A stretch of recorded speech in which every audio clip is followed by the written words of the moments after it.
Madam तुम्ही आजचा घडीचा ह्या पूर्ण दादरचा थोडासा अभ्यास केला तर तुम्हाला कळेल इथे येणारा ही जनता आहे त्याच्यामध्ये यंगस्टर्स बरोबर सगळ्या वयोगटातली लोक आले, सगळ्या वयोगटातल्या लोकांनी यांना सपोर्ट केला आहे. याचा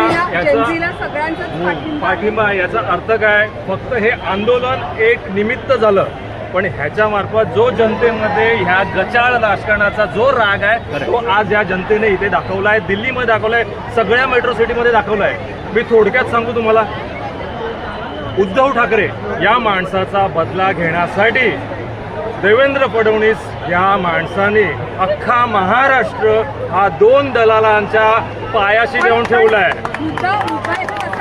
शिक्षण काय वाटतंय की आता असे कोणते मोठे देशासमोर आहेत, नागरिकांसमोर आहेत की ज्याच्यावरती सुद्धा अशा पद्धतीने जी व्यवस्था आहे ती बदलणं गरजेचं आहे, जे लोकांच्या दैनंदिन आयुष्याशी निगडीत. सगळ्यात सर्वप्रथम ही ईव्हीएम मशीन बंद करा. करेक्ट. या निवडणुका बॅलेट पेपरवर आणा, CJPला वरती आणा, यंगस्टर्सला वरती आणा. इकडचे स्थानिक जे ठाकरे सारखे जे महाराष्ट्रामध्ये लढतायत निपक्षपणे त्यांच्यासोबत CJPने उभे राहावं आणि यंगस्टर्सना वरती आणावं. तुम्हाला वाटतं की तरुणांनी देशाचं राजकारण किंवा देशाच्या केंद्रस्थानी स्वतःचं स्थान निर्माण केलं आहे तरुणांनी? ऑफकोर्स केलंय मॅडम, आणि त्यांच्याबरोबर ते आता नवीन आहेत पण त्यांच्याबरोबर दिशा देण्यासाठी अशा अनुभवी माणसांना राहावंच लागेल. आणि मी त्यांच्याबरोबर अजून एक नाव लोकांच्या मनामध्ये यायचे, राज ठाकरे तर आहेत पण त्यांच्याबरोबर मनामध्ये असणारं एक नाव तुकाराम मुंडे. कुणाला वाटतं इकडे तुकाराम मुंडे मुख्यमंत्री?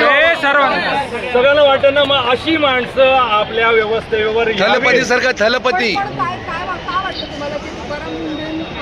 अधिकारी आहेत तर त्यांनी मुख्यमंत्री तुम्ही तर म्हणाला तुम्ही त्यांचं फक्त एक भाषण ऐका, त्यामध्ये त्यांनी फक्त एवढंच बोललंय, माझं नाव तुकाराम आहे.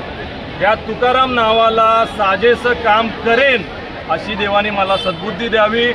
असा विचाराचा माणूस असणारा देशासाठी काय वाईट करणार आहे. आणि तुम्ही बघताय FDAच्या डिपार्टमेंटवर आल्याच्या नंतर त्यांनी किती धडाका केला. आतापर्यंत BJPचे 12 वर्ष झाले. एज्युकेशन मिनिस्टर आहेत ते दुसरे आता प्रल्हाद जोशी म्हणून कोणतरी नॉमिनेट केलेत, तर त्यांनी त्यांचा कारभार सांभाळतच आहेत. पण मला ह्या सरकारवर बिलकुल भरोसा नाही. जी सरकार 1 नाही 10 इथेनॉल असो, राम मंदिर चोरी असो, EVM झोल असो, असे असंख्य गुन्हे यांच्यावर आहेत. त्यांचे नेते बदनाम आहेत. सगळीकडे पूर्ण महाराष्ट्राला माहिती आहे, पूर्ण देशाला माहिती आहे. आज एवढी जनता येऊन बोटबाजी करते, कशासाठी करते?